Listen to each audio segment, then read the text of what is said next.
Hola a todos, un privilegio poder saludarles y encontrarnos nuevamente en este canal de Conectado con el Cielo para tratar los detalles más relevantes del texto bíblico de la lección de escuela sabática. Un saludo fraterno para todos y la mejor de las bendiciones de nuestro Padre Celestial. Vamos a inclinar nuestro rostro para tener una palabra de oración. Nuestro Dios y Padre que está en los cielos, cuánto, Señor, le agradecemos por permitirnos llegar hasta acá. Una semana de trabajo que está por concluir y estamos ante la premura del día de reposo. Y qué escenario más fabuloso, su día santo, para recordar las primicias del ministerio de Jesús. Un ministerio que tiene un único sentido, una única lógica, un único objetivo: la redención del hombre. Permita, Señor, que sea su Espíritu quien impacte nuestro corazón, que sea su Espíritu quien nos llene de Jesús, y que podamos calcar su experiencia en esta tierra, que podamos asimilar el mensaje central de su ministerio,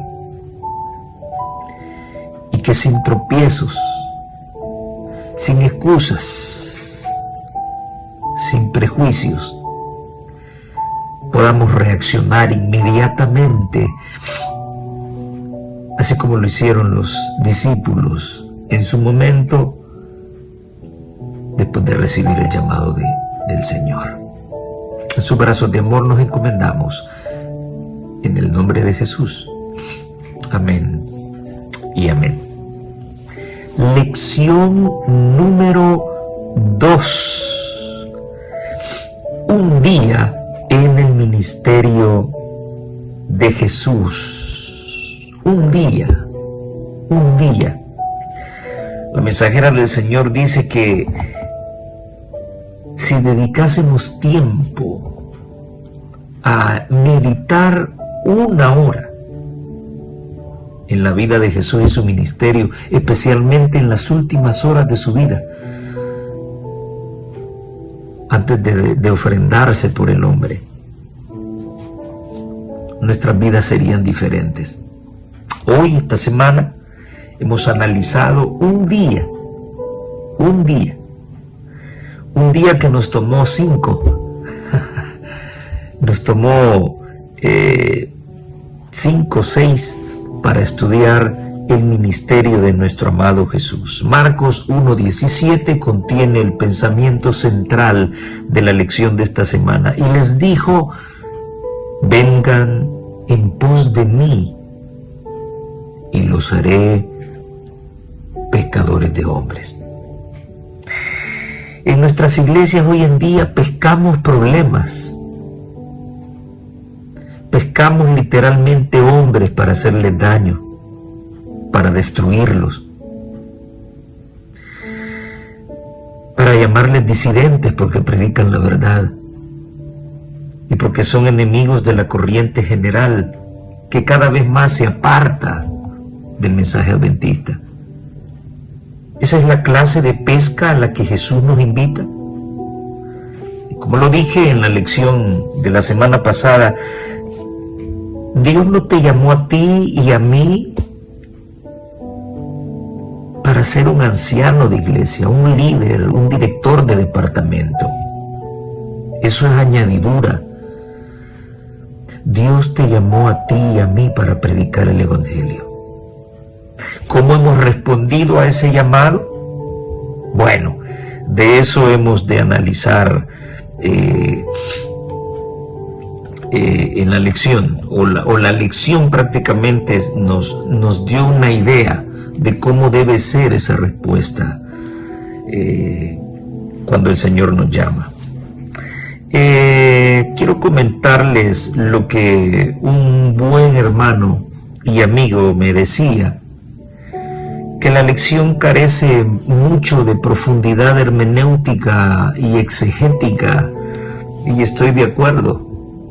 Es una lección muy superficial y no voy a seguir el guión del autor.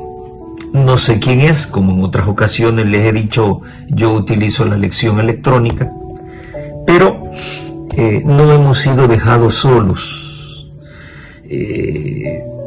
A veces cuando siento que la interpretación del hombre le falta o deja vacíos, no me queda más que consultar el espíritu de profecía.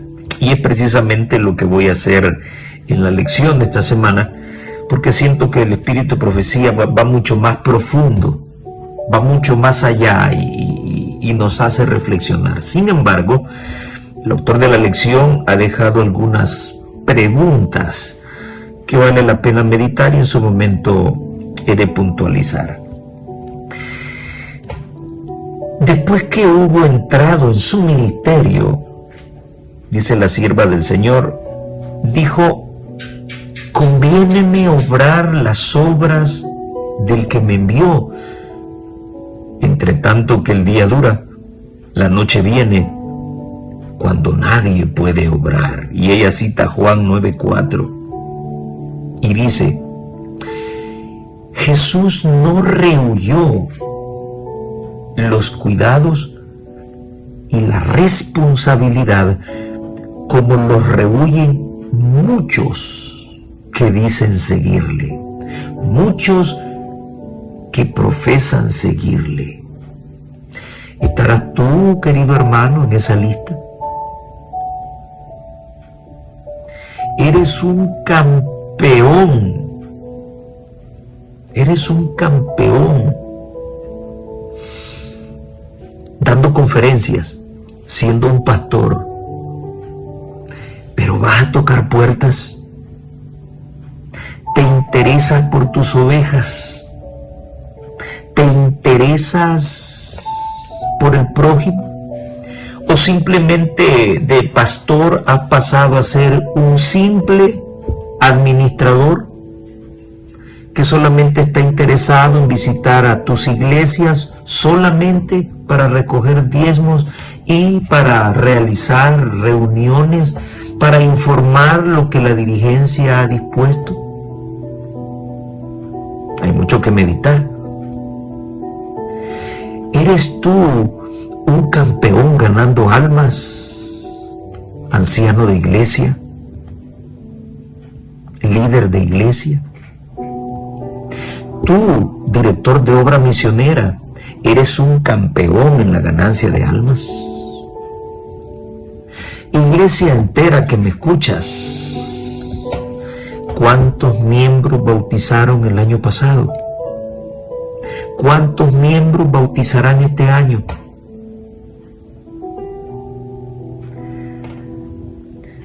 Es muy común ver en nuestras iglesias que el diezmo es un punto decisivo para permitir a una persona, a un miembro de iglesia, que sea parte del liderazgo de la iglesia, que sea un dirigente de iglesia. Pero ¿qué podríamos decir de la ganancia de almas? ¿Por qué no se toma como un parámetro? ¿Por qué no se pone dentro de los requisitos de un líder, la ganancia de almas? Y creo que la ganancia de almas va mucho más allá que los diezmos y las ofrendas. ¿Por qué no lo ponemos como un parámetro dentro del perfil de un candidato para anciano, para director, de líder de cualquier departamento? No lo ponemos porque es el punto donde todos fallamos. ¿Cuántos estudios tiene hasta este momento? ¿Cuántos? ¿Eres un líder déspota? que está allí solamente para que la iglesia haga lo que tú digas y no lo que el Señor dice? ¿Estás impulsando y motivando a la iglesia para que predique el Evangelio, para que salgan en masa a hacer obra misionera?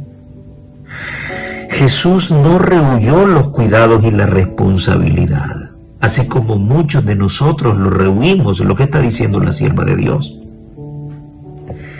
El carácter positivo y enérgico, sólido y fuerte que manifestó Cristo debe desarrollarse en nosotros mediante la misma disciplina que Él soportó. Y a nosotros se nos ofrece la misma gracia que Él recibió. ¿Cuántos estaremos dispuestos a sacrificar todo lo que tenemos y adquirir el carácter de Cristo? Un carácter positivo, enérgico, sólido y fuerte. Pero no fuerte en el sentido de tener carácter fuerte y ser pedante. Y no. Un carácter fuerte, firme, para no pecar. Y firme para hacer la obra para la cual hemos sido llamados. A ese tipo de fortaleza de carácter se está refiriendo la sierva de Dios. Mientras vivió entre los hombres, nuestro Salvador compartió la suerte de los pobres. A ver. Mientras Jesús vivió entre los hombres, nuestro Salvador compartió la suerte de los pobres. Hoy en día mis ojos logran ver ministros del Evangelio, administradores de nuestra iglesia, emocionados por andar una muy buena camioneta, emocionados por andar trajes caros, zapatos caros,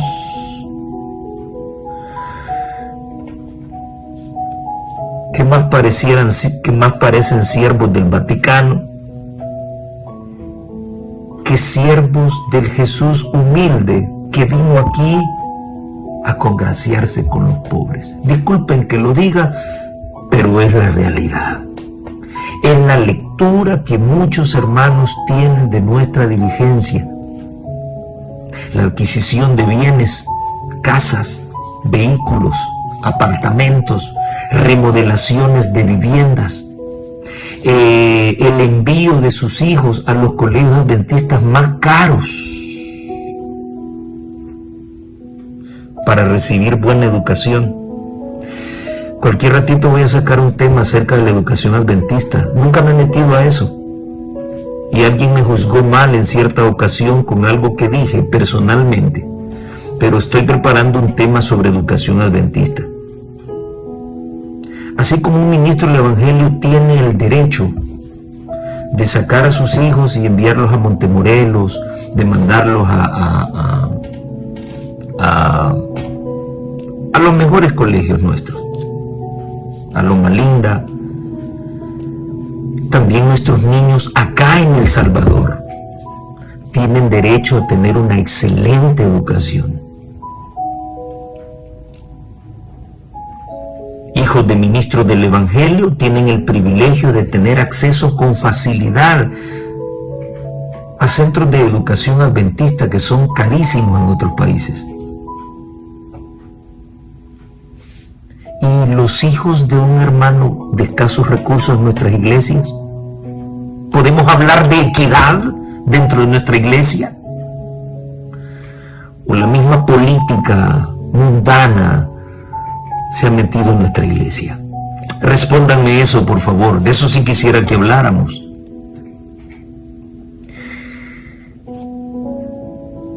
Jesús se congració con los pobres, conoció por experiencia sus cuidados y penurias y podía consolar y estimular a todos los humildes trabajadores,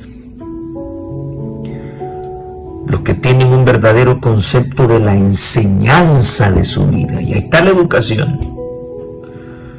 los que tienen un verdadero concepto de la enseñanza de su vida, no creerán nunca que deba hacerse distinción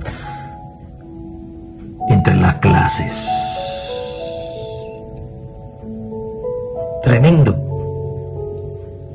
Que los ricos han de ser honrados más que los pobres dignos. Te lo leo nuevamente. El que tiene un verdadero concepto de la enseñanza de su vida o de la educación de su vida, nunca va a creer que deba haber distinción entre las clases, que los ricos hayan de ser más honrados más que los pobres dignos. Esto está en El deseo de toda la gente, páginas 53 y 54. Iglesias adventistas para la plebe, iglesias adventistas para los más pudientes. Es lícito que eso se vea dentro de nuestras iglesias. Esos círculos, esas argollas preconstruidas que existen dentro de nuestras iglesias. Salgamos con nuestros hermanos, compartamos, y cuando hacemos viajes y salidas se van armando las mismas argollas, los mismos grupos. Cuando ese tipo de salidas no solamente busca diversión, sino que también relacionarnos y acercarnos con los hermanos más humildes, con los que muchas veces no nos gusta compartir. De parte de este servidor, y lo digo porque muchos me conocen, los púlpitos más sublimes y honrosos para este servidor son los púlpitos de madera, debajo de una enramada.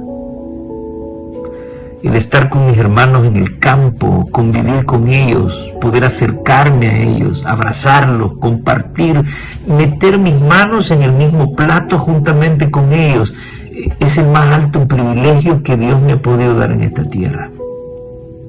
No debe haber distinción entre ricos y pobres dentro de la iglesia. Dios nos mira a todos con los mismos ojos.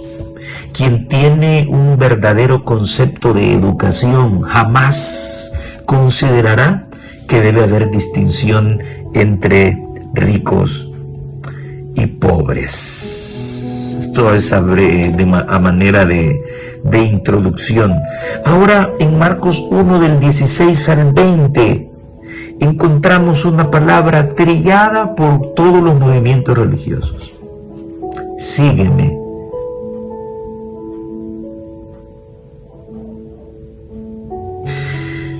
La respuesta a esta pregunta casi siempre es: lo voy a pensar. No me presiones. Cuando tenga tiempo para meditarlo, yo te daré una respuesta. Sígueme. Esa fue la actitud de Simón y de Andrés y de Jacob y de Juan.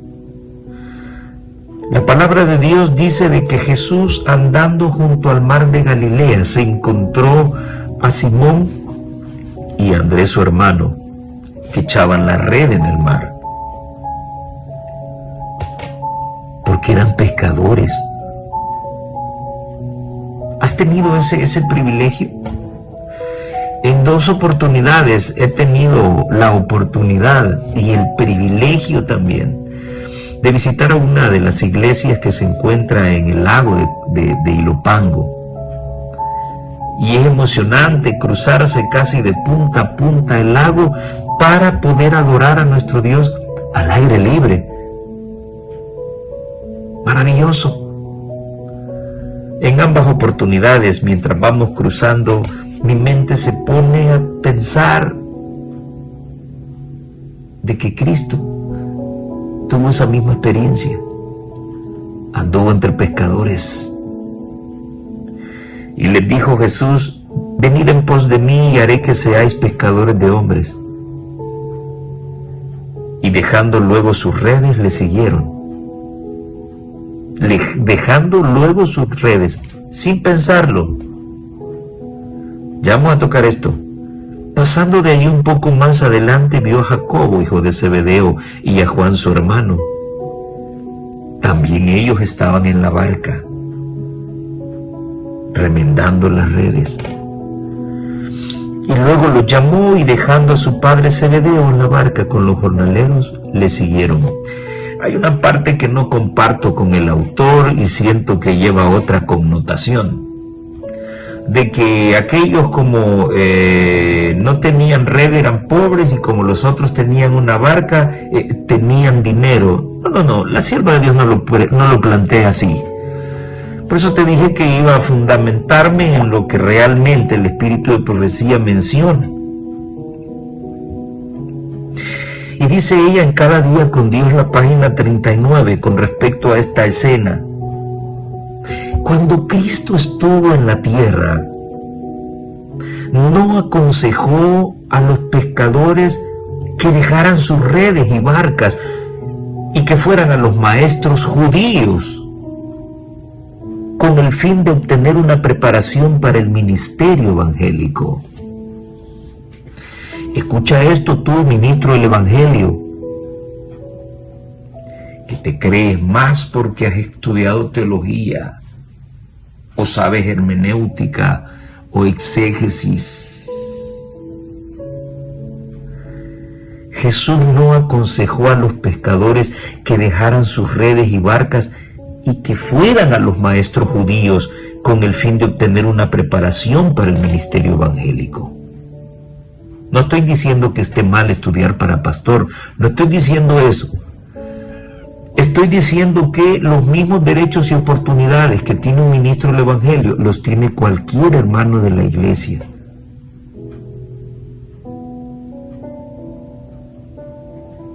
Cualquier ser humano necesita del poder del Espíritu Santo únicamente para comprender la palabra de Dios. No necesita cualquier otro tipo de ciencia dentro de la teología para comprender la palabra de Dios. Jesús no los mandó a los maestros judíos. Andando junto al mar de Galilea, vio a dos hermanos, Simón llamado Pedro y Andrés su hermano, que echaban la red en el mar, porque eran pescadores. Eran pescadores, eran pobres, eran pescadores, eran pobres, punto. No es que porque aquel tenía una lancha, tenía dinero y el otro. No, eso lleva otra connotación. Jesús vio a los de la barca, estos tienen pisto, estos van a dar más diezmos y ofrendas. No, esa no es la connotación. Eran pescadores, eran gente pobre, eran gente humilde, eran gente sin educación. Yo siempre lo he mencionado, no es cuestión de títulos. Lo que pasa es que dice así porque es un ignorante y no ha estudiado. ¿Cómo no? No te voy a decir cuántos títulos tengo, pero por eso lo digo. Cuestión del Evangelio no es cuestión de títulos, es cuestión de corazones dispuestos a ser guiados por el poder del Espíritu de Dios. Y eso es lo que necesita la iglesia. Ahora, claro, un titulado que tenga un verdadero concepto de la educación en su vida y se deja llevar por el poder del Espíritu Santo, será un Wycliffe, será un Martín Lutero. Pero un titulado, un académico, engreído, petulante, egocéntrico, el Espíritu de Dios no puede posesionarse en un corazón así. Y con su retórica podrá convencer a la gente. Sí, pero su mensaje carece de profundidad, carece del poder del Espíritu. Si eres académico, debes aprender a ser humilde y a dejarte guiar por Dios. Y entonces Dios te usará poderosamente. Pero solo porque eres académico, crees que sabes más que cualquiera. Quiero decirte que estás equivocado. Dios me ha dado la oportunidad de predicar por muchos cantones y pueblos. Y los mensajes más sublimes y los mensajes más fuertes y más convincentes que he sentido en mi corazón, lo he sentido de parte, o lo he recibido de parte de hermanos humildes. Muchos hermanos, cuando me invitan a sus iglesias a predicar, piensan que yo soy una bendición para ellos, mas ellos no saben que ellos son bendición para mí.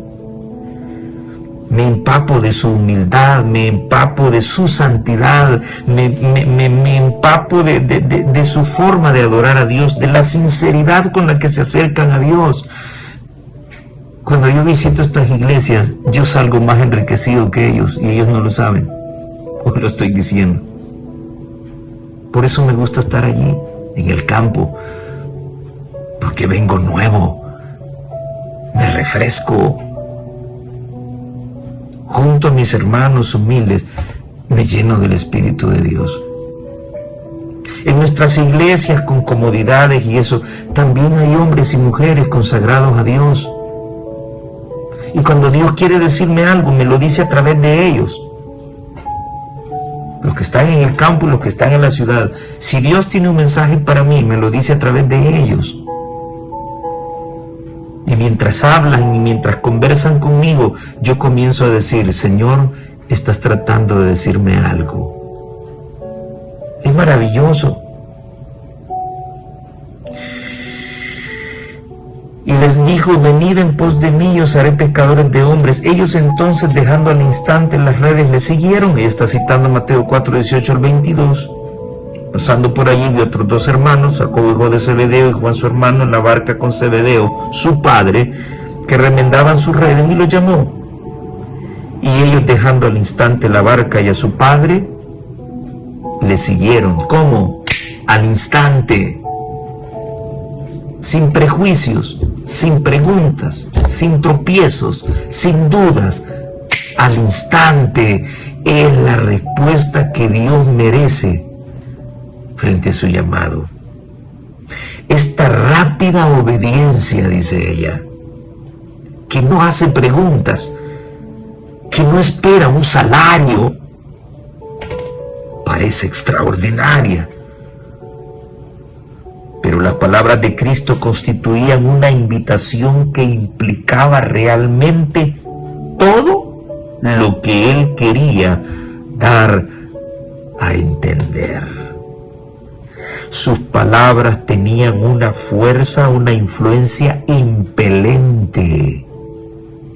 No contenían largas explicaciones, pero lo que decía tenía una fuerza decisiva.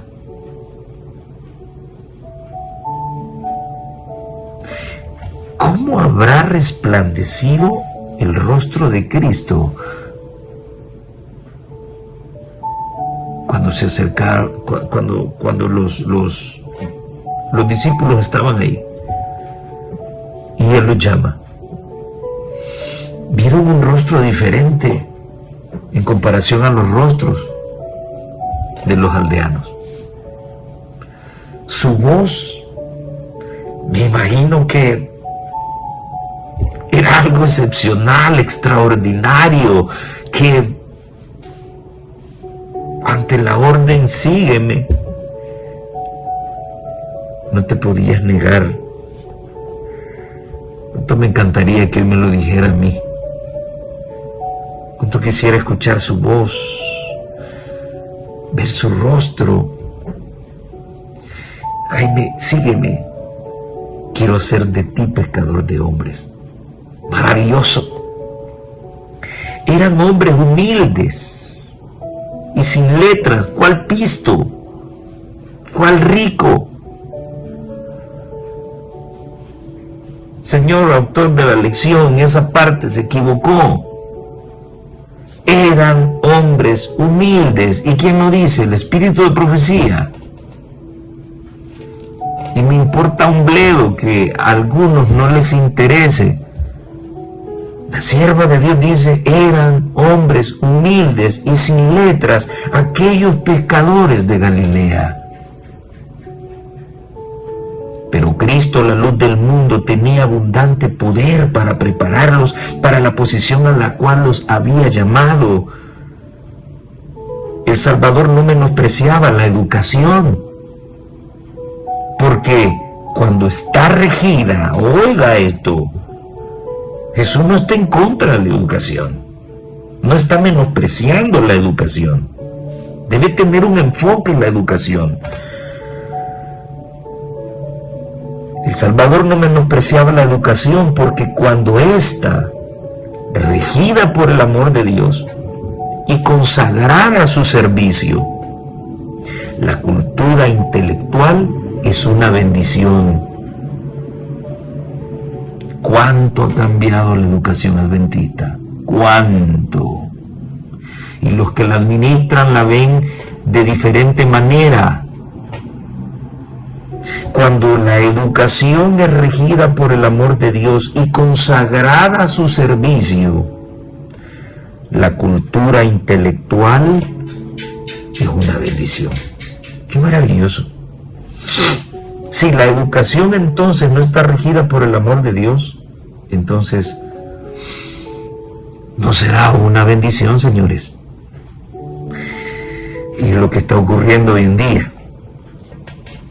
Pero pasó por alto a los sabios de su tiempo. ¿Por qué? ¿Por qué Jesús no le dijo a sus discípulos: los voy a hacer pescadores de hombres, pero vayan a entrenarse a las universidades de los judíos, de los sacerdotes, del Sanedrín? ¿Por qué Jesús no les dijo eso? Ella lo va a explicar. Pero pasó por alto a los sabios de su tiempo, porque tenían tanta confianza en sí mismos que no podían simpatizar con la humanidad doliente y hacerse colaboradores con el hombre de Nazaret. ¿Qué estaba pasando con los sabios de la época de Jesús? Estaban confiando en ellos. Y es lo que tristemente vemos en nuestra iglesia hoy. Los académicos confían en lo que ellos consideran que es beneficioso para la iglesia y han dejado de lado el consejo del profeta que habla en nombre de Dios. Y eso nadie lo puede negar. Puede ser debatible, lo podemos conversar en cualquier momento. Hoy el amor a las finanzas, al lujo, a la ostentación y la adquisición de bienes supera el interés de las almas. Supera el manejo sabio e inteligente de las diferentes dependencias de la iglesia. Si estamos hablando de administración y de organización, que es otro tema que manejo también, y por eso lo menciono. Dios conoce el corazón de los hombres. Nosotros podemos proponer y decir otra cosa. Dios conoce quiénes somos. Y si Él ve que la confianza de un hombre está puesta en sí mismo, esa persona no le es útil a Dios, no importa el rango que ostente ni el grado académico que ostente. No lo digo yo, está aquí. En su intolerancia tuvieron el ser enseñados por Cristo, los sabios de la época. El Señor Jesús busca la cooperación de los que quieran ser conductos limpios para la comunicación de su gracia. Limpios, manos limpias. No corrupción. Ahora quiero dedicarte a ti que me escuchas el siguiente trozo. Todo lo que acabo de leer y este próximo trozo está en Conflicto y Valor, página 282. El que llamó a los pescadores de Galilea está llamando todavía a los hombres a su servicio. Sí, a ti. a ti. Y está tan dispuesto a manifestar su poder por medio de nosotros como los primeros discípulos.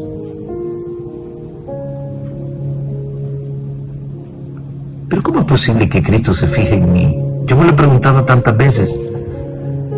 Si soy imperfecto, soy pecador, soy una vergüenza para el Evangelio. ¿Qué de bueno hay en mí? ¿Qué de bueno hay en ti? Escucha. Por imperfectos y pecaminosos que seamos, el Señor nos ofrece asociarnos con Él,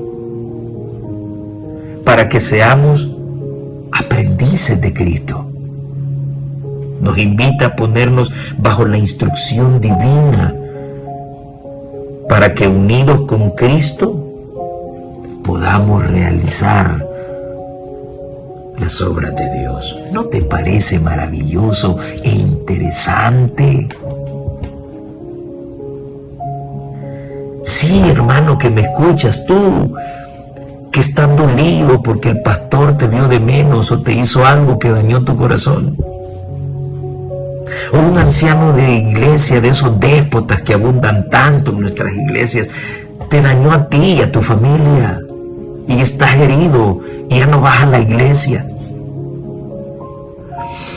Si has recibido daño de algún líder de departamento o de un hermano que no tiene ninguna responsabilidad y eso ha permitido que te alejes de la iglesia, Dios quiere asociarse contigo. Sí, porque ha visto en ti algo bueno dentro de tu corazón. No te atormentes por lo que otros te hagan dentro de la iglesia. Que no te preocupe. Acuérdate que el dueño de la piñata se llama Jesucristo. Un invitado no te puede echar de la fiesta. El único que tiene el derecho de sacarte de la fiesta es el dueño de la fiesta, es el cumpleañero, es el dueño de la piñata. Y el dueño de esta piñata se llama Jesucristo. No se llama pastor, no se llama anciano, no se llama líder, no se llama feligrés, se llama Jesucristo. Y mientras Él no te saque de su fiesta, tú sigues teniendo el derecho para estar en ella, sabiendo que Cristo jamás te va a sacar. Él siempre va a mostrarte oportunidades como lo está haciendo hoy para que vuelvas, porque Él, dice la sierva del Señor, quiere asociarse contigo para que hagas las obras de Dios. Sí, tú, si eres imperfecto y pecador, esto es para ti.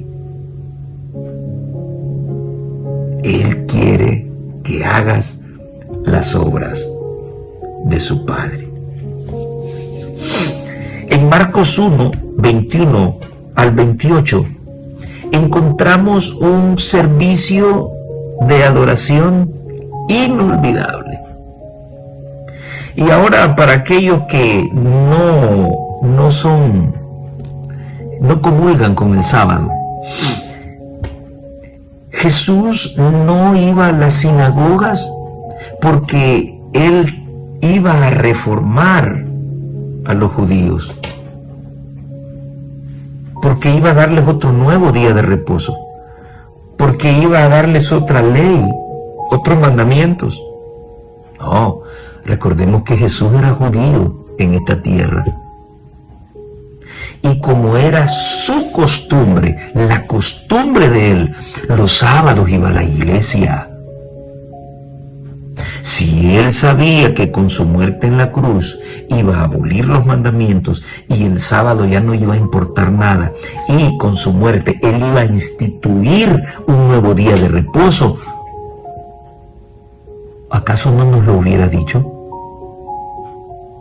¿Por qué razón se lo habría de esconder y crear polémica, como muchos han creado polémica hoy sobre qué día adorar, si sábado o domingo? Así como con toda franqueza y limpieza de corazón Jesús dijo, un mandamiento nuevo os doy. ¿Por qué se tendría que haber escondido el hecho de que ahora el domingo sería día del Señor y no el sábado a partir de su muerte en la cruz?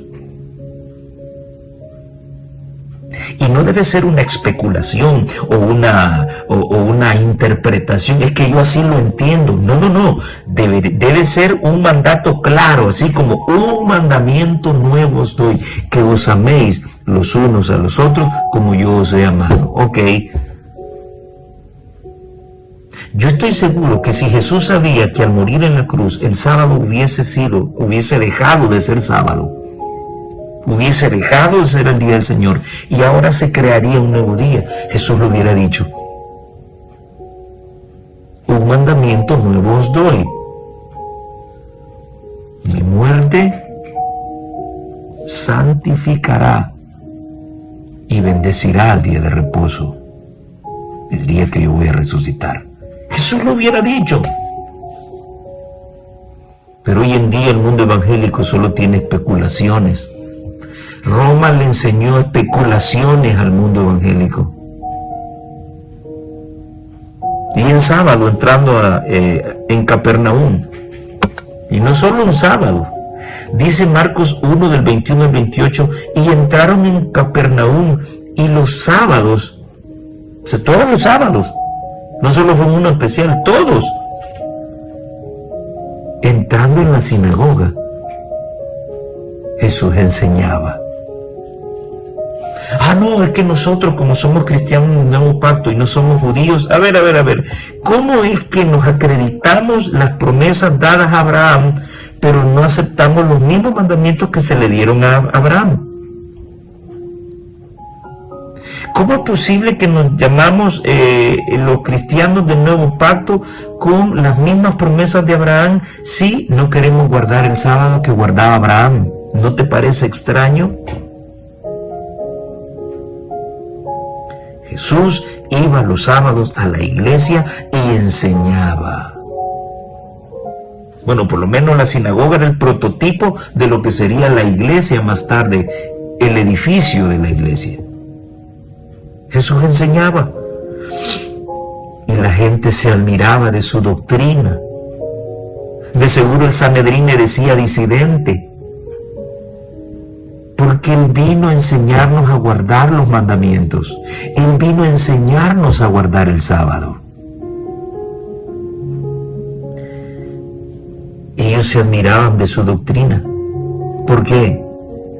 Porque Él les enseñaba con autoridad moral. Él sí tenía derecho de hablar sobre el amor al prójimo. Él sí tenía derecho de hablar sobre la humildad. Hablaba con autoridad y no hablaba como el Sanedrín, como los escribas y los fariseos. ¿Qué decían los escribas y fariseos? Hagan como yo digo, pero no hagan como yo hago. Y es lo que vemos hoy en nuestras iglesias. Sí. El anciano no tiene en sujeción su casa y está dando órdenes en la iglesia. El pastor no tiene en orden su casa y ministra el evangelio y está administrando un distrito. Eso es no hablar con autoridad. Jesús tenía la autoridad. Pero había en la sinagoga de ellos un hombre con espíritu inmundo. En la iglesia solo santos hay. No, hermanos. El día de mañana, sábado, no solo Cristo baja para estar con su pueblo, también el diablo. Sí. Cuando el pastor o la persona que han invitado a predicar va a decir algo que va a impactar tu alma para que cambies y te entregues a Dios, Satanás va a usar un niño para distraerte. Va a usar el celular, Te va a poner un pensamiento en el que te enfoques y dejes de poner atención al pastor o a la persona que va a predicar el día de mañana. El diablo también está allí. Por eso es que antes de predicar se invoca la presencia del Espíritu Santo. Se pide que los ángeles sean los administradores de la palabra. Porque el diablo está ahí para distraernos. Había un hombre con espíritu inmundo dando voces diciendo: ¡Ah! ¿Qué tienes con nosotros, Jesús Nazareno? ¿Has venido para destruirnos? Sé quién eres, el Santo de Dios. Algunos dicen que los borrachos dicen la verdad. Yo le agrego 2 elementos más. Un borracho te dice la verdad, un niño te dice la verdad y un demonio también te dice la verdad. ¿Acaso no los demonios también creen que Jesús es el Señor? Aquí está. Yo sé quién eres. Eres el Santo de Dios. Los mismos demonios estaban dando testimonio de Cristo. Pero Jesús le reprendió y le dijo: cállate, cállate y sal de él. Y el espíritu inmundo, sacudiéndole con violencia y clamando a gran voz, salió de él. Así. ¿Cómo es posible que el demonio atiende inmediatamente a la orden de Cristo y cuando Él nos llama nosotros no atendemos? ¿Qué te parece? El demonio salió inmediatamente. Y todos se asombraron y dijeron de tal manera que discutían entre sí diciendo: ¿qué es esto? ¿Qué nueva doctrina es esta? Que con autoridad manda aún a los espíritus inmundos y le obedecen. Y muy pronto se difundió su fama por toda la provincia de alrededor de Galilea. ¡Qué experiencia más inolvidable! ¿Qué sábado más maravilloso fue ese? Bueno, en realidad todos eran maravillosos, porque aquel de quien hablaba la Escritura estaba en carne propia delante de ellos, enseñando en las sinagogas. Aquella mañana no solamente la palabra de Jesús fue una bendición, su enseñanza no solo fue una bendición, sino también ver un milagro, así como el milagro de la creación. En aquella oportunidad, todas las personas que estaban allí fueron testigos de un milagro realizado directamente por Jesús. El endemoniado comprendía parcialmente, dice la sierva de Dios, que se hallaba en presencia de quien podía libertarlo, pero cuando intentó ponerse al alcance de aquella mano poderosa, otra voluntad le retuvo. Hay una lucha interna. Y las palabras de otro fueron pronunciadas por su medio. Terrible era el conflicto entre sus deseos de libertad y el poder de Satanás. ¿Acaso no será el conflicto que puede existir en tu vida y en la mía? Tú quieres ser libre, yo quiero ser libre, pero hay otra fuerza, hay otro poder que desea lo contrario. Parecía que el pobre atormentado habría de perder la vida en aquel combate con el enemigo que había destruido su virilidad. Pero el Salvador habló con autoridad y libertó al cautivo. El que había sido poseído del demonio estaba ahora delante de la gente admirada, en pleno goce de la libertad y del dominio propio. A ver, si alguien te dice pastor, hermano anciano, hermano líder, hermano, tenemos un caso de un endemoniado en la casa de la hermana fulana tal, ¿le gustaría acompañarnos para orar? ¿Cuál sería tu respuesta? ¿Estás preparado para enfrentarte con Satanás? En esos momentos es donde se descubre nuestra verdadera adoración y nuestra verdadera naturaleza. Cada hombre está libre para elegir el poder que quiera ver dominar sobre él. Nadie ha caído tan bajo. Nadie es tan vil que no pueda hallar liberación en Cristo. Gloria a Dios. El endemoniado, en vez de oraciones, solo podía pronunciar las palabras de Satanás.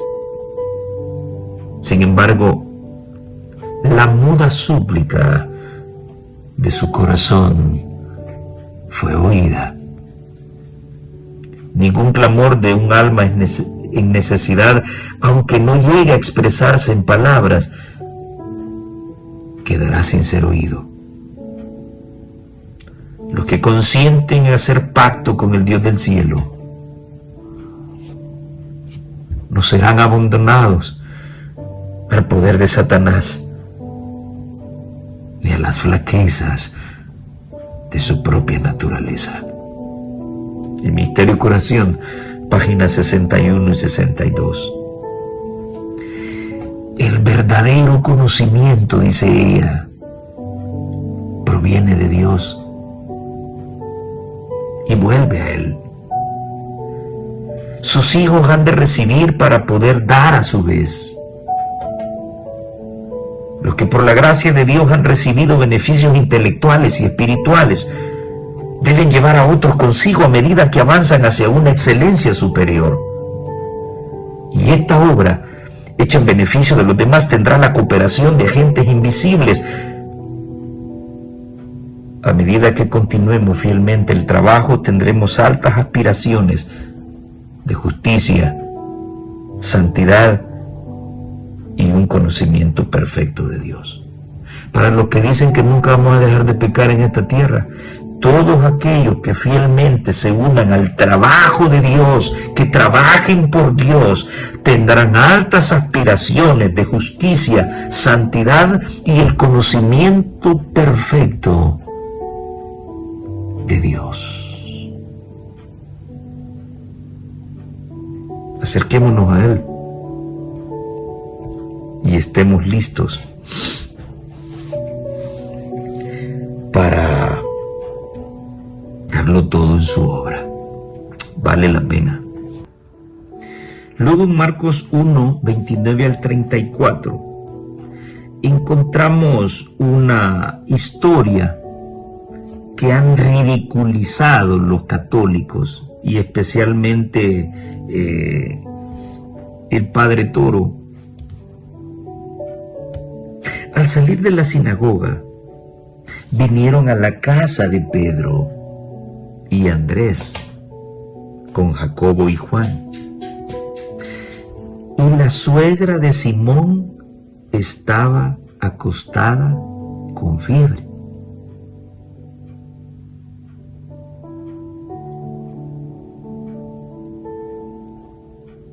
Yo no podría decir que tengo una suegra si no estoy casado con alguien.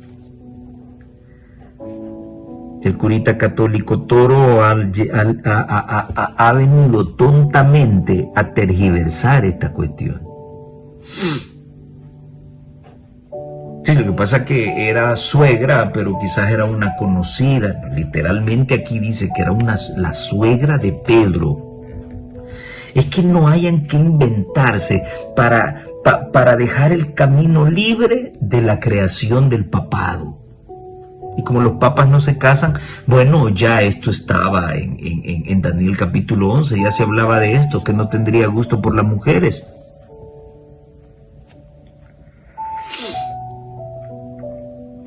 amigo católico, tenía suegra, y si tenía suegra es porque estaba casado. Así que este primer papa tenía esposa. ¿Por qué los demás papas no tuvieron esposa? Bueno, los primeros papas que existieron, sí, no tenían esposas, pero tenían concubinas. Y muchos lo saben, muchos desconocen la historia de los papas. Hay un libro fantástico sobre eso, y la historia lo confirma. Se dieron a los bajos instintos, no solo al homosexualismo, sino que tenían mujeres. Sí, pero esposas no tenían. Así que el celibato no fue practicado por Pedro. Jesús sanó a esta mujer que tenía fiebre. Y cuando la sanó, de inmediato, ¿cómo aparece esa palabra?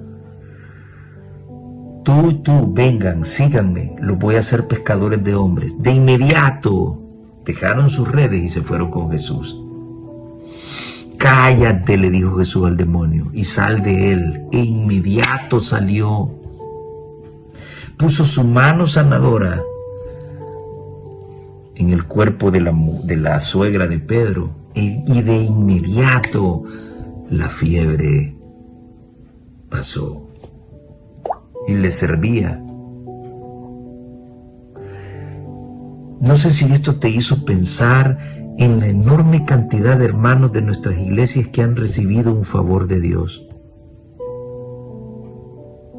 Fueron librados del cáncer, de un accidente mortal, pero no le sirven a Dios. La suegra de Pedro fue sanada de inmediato y luego le servía a todos ellos. En la vivienda del pescador en Capernaum, la suegra de Pedro yacía enferma de grande fiebre y le rogaron por ella. Jesús la tomó de la mano y la fiebre la dejó. A ver, amigos católicos, ustedes que siempre sacan el hecho de que, y lamentablemente el pastor Bullón, Alejandro Bullón, dijo lo que dijo y quizás no lo quería decir y los otros lo agarraron para malinterpretarlo. Cuando en la fiesta se quedaron sin vino, no buscaron a Jesús, buscaron a María. ¡Oh! Eso la hace mediadora. ¡Oh!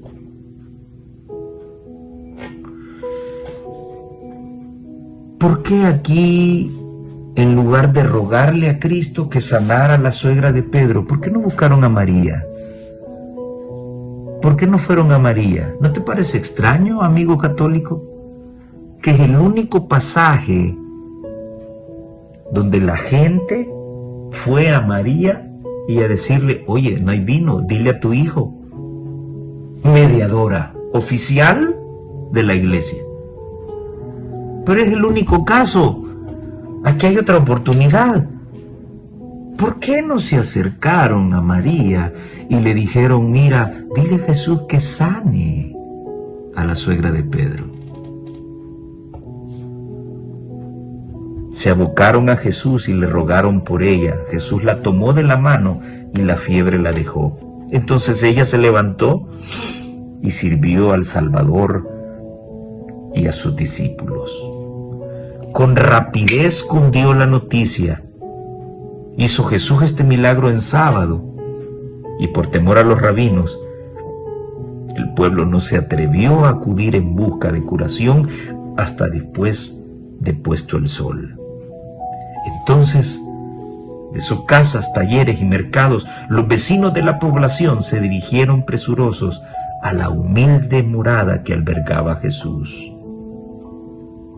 Los enfermos eran traídos en camillas, otros venían apoyándose en bordones o sostenidos por brazos amigos llegaban tambaleantes a la presencia del Salvador.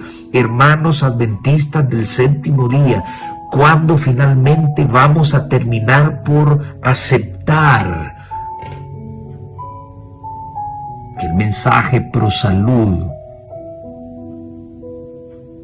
es el brazo derecho de la obra misionera? A cualquier lugar donde vayas, hay enfermos. No te quieren abrir las puertas porque ven una Biblia en tus brazos. Pero si llevas el remedio oportuno, si tu vida misma refleja un semblante radiante de salud, cualquier puerta caerá. Y nuevamente Jesús hará milagros. Y entonces la gente te pedirá que compartas la palabra con ellos.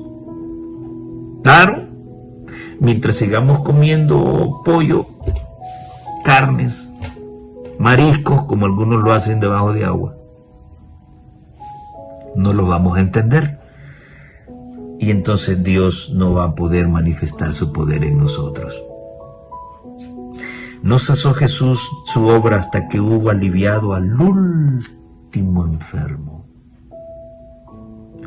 Muy entrada era la noche cuando la muchedumbre se alejó y la morada de Simón quedó sumida en el silencio. Página 19 del Ministerio de Curación.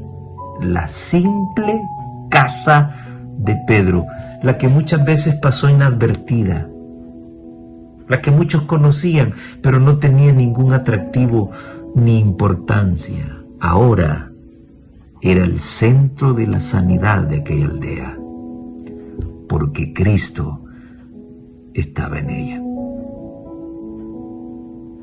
Si Cristo está en ti y en mí, tendremos el privilegio de hacer cosas más grandes que las que Él hizo. Él lo dijo. No espectáculos circenses para atraer la mirada de las personas a mí, no.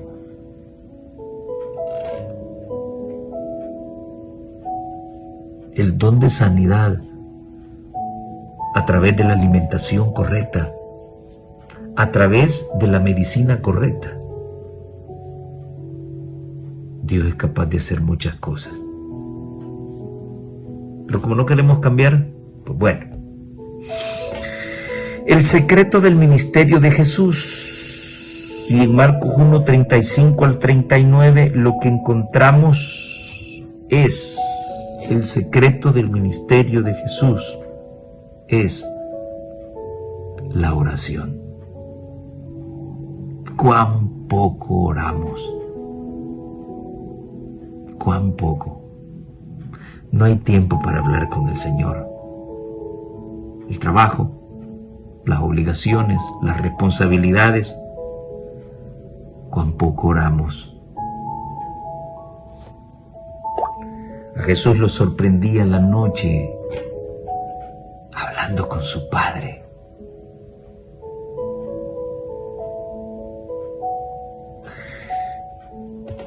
Yo he llegado a pensar de que el día que oremos como Cristo oraba con su Padre, el tiempo que invertía, ese día seremos cristianos diferentes. Nuestras familias van a cambiar, y si nuestras familias cambian, la iglesia también cambiará. Si vemos entrar tanta basura hoy a la iglesia, tanta corrupción a la iglesia, es porque nuestros dirigentes, es porque ancianos, pastores de distrito, líderes de iglesia y la feligresía en general, no estamos dedicando el tiempo necesario para la oración. Y el autor pregunta, si Jesús mismo necesitó dedicar tanto tiempo para orar, ¿cuánto tiempo deberíamos nosotros pasar en oración? ¿Qué nos dice el ejemplo de Jesús acerca de ello? Era el centro de su obra, el secreto de su ministerio, orar. Estaba en contacto con su Padre. Contemplar al Hijo de Dios postrado en oración ante su Padre.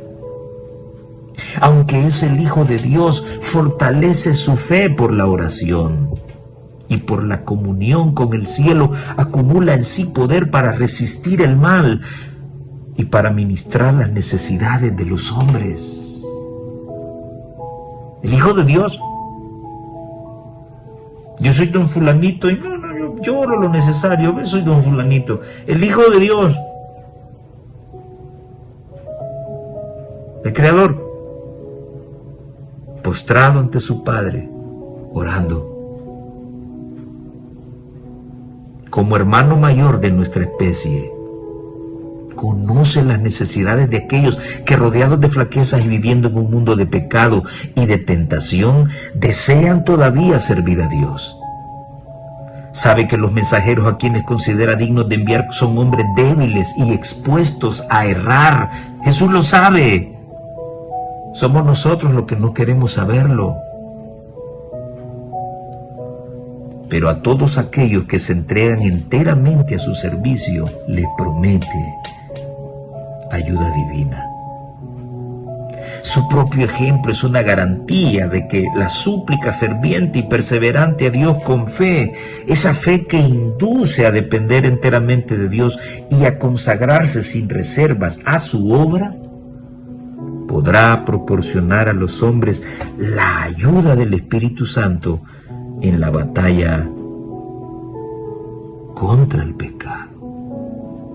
No, mientras estemos en este mundo, dicen el montón de mentirosos hoy en día, nunca vamos a librarnos del pecado. Claro, como no oran,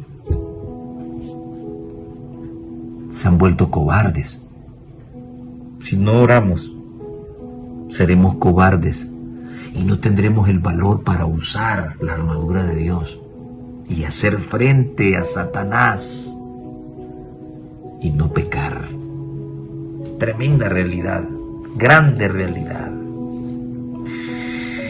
Y finalmente quiero terminar con la historia que se encuentra en Marcos 1 del 40 al 45, donde hay una frase que cuando la leo siempre me impresiona. Un leproso. Y el autor de la lección dice que prácticamente pues no pudo haber sido lepra, pudo haber sido otra cuestión. Lepra es lepra. La enfermedad de Hansen. Lepra es lepra. Y hoy tal vez no sea tan espantosa por el aumento de la ciencia y de la farmacología, pero en el tiempo sí era espantosa. Ok, no pienses en lepra, por si le quiso bajar el volumen el autor. No pienses en lepra, piensa en el cáncer más mortal que pueda haber. Y quizá no el cáncer, hablemos del SIDA, hablemos del VIH-SIDA, donde no lo toco porque no sé si algo se me puede pasar. Era impactante ver la carne podrida y desgarrada del cuerpo de aquel hombre. Y cuando veían acercárselo, la gente gritaba por las calles: ¡leproso, leproso! Y todos rehuían y nadie se acercaba, porque si lo tocabas tenías alta probabilidad de adquirir la enfermedad. Este hombre, cuyo nombre no se menciona,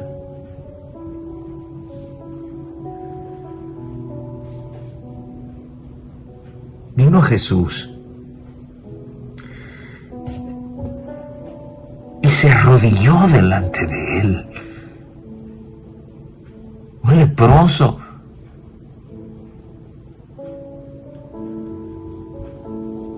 veces oramos acostados, sentados, y estamos sanos.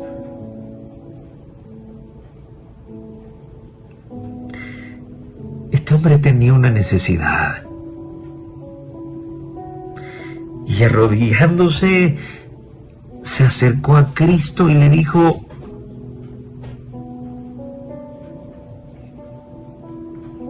discúlpame por estar aquí.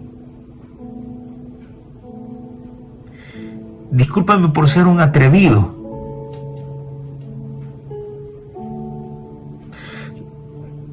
Solo he venido para decirte una cosa. Si quieres, yo no vengo a obligarte. Yo no vengo a exigirte. Yo no vengo a declarar. Solo vengo a decirte que si quieres, puedes limpiarme.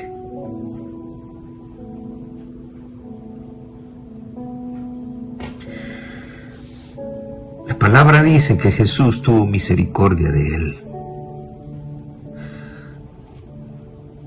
así como la ha tenido de mí. Y así como la puede tener contigo. Y Jesús, teniendo misericordia de él, antes de sanarlo, de seguro sus discípulos vieron que él comenzó a acercarse al leproso. Y no dudo que trataron de evitar que él se acercara, porque podía contaminarse. Y antes de sanarlo, extendió la mano y lo tocó. Y le dijo: si quiero hacerlo, sé limpio. ¿Por qué los cristianos complicamos las cosas? ¿Por qué nos tratamos mal entre nosotros y nos herimos? ¿Y cuánto cuesta la reconciliación? ¿Cuántos entran a nuestras iglesias heridos, buscando ser limpios? ¿Y cuántas veces los hemos rechazado?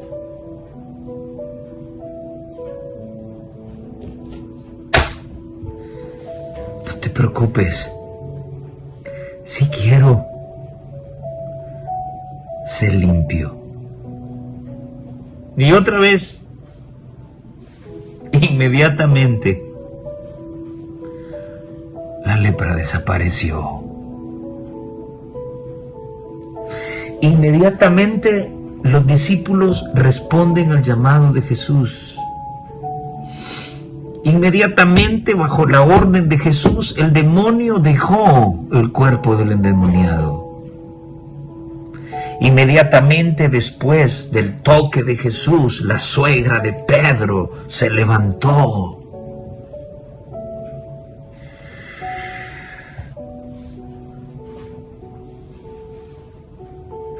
Y después que Jesús dijo: sé limpio, inmediatamente la lepra se fue.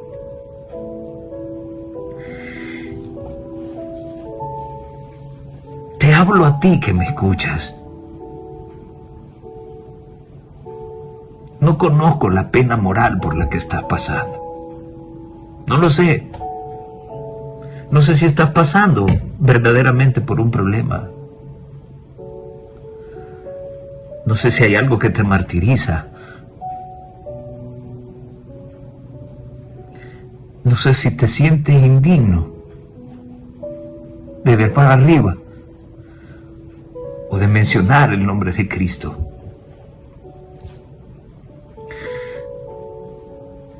Solo hay algo que puedo decirte.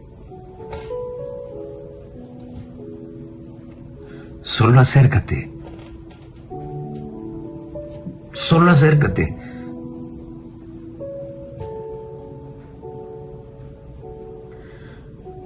Solo dile que quieres ser limpio.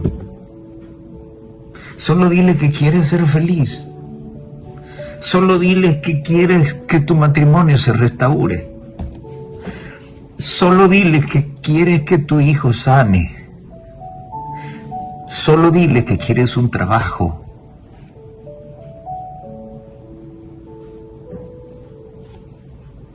No vengo a exigirte. Solo quiero que lo hagas si a ti te place. Y espera en silencio. Maravilloso el nombre de Jesús.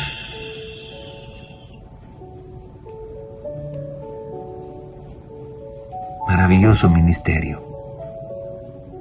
Para ti. Antes de buscar al psicólogo, antes de buscar al psiquiatra, busca a Jesús. Él quiere limpiarte. Él quiere transformarte. Él quiere que seas feliz. Él quiere darte una nueva razón para vivir. Que le sirvas a Él. Y que tu experiencia sirva para que otros crean en el precioso Jesús. ¿Quisieras hacerlo? No lo dudes entonces. Acércate y cuéntame tu experiencia en los comentarios. Si la palabra lo dice, esa palabra se cumplirá en ti. Que el Señor te bendiga y nos vemos en la próxima.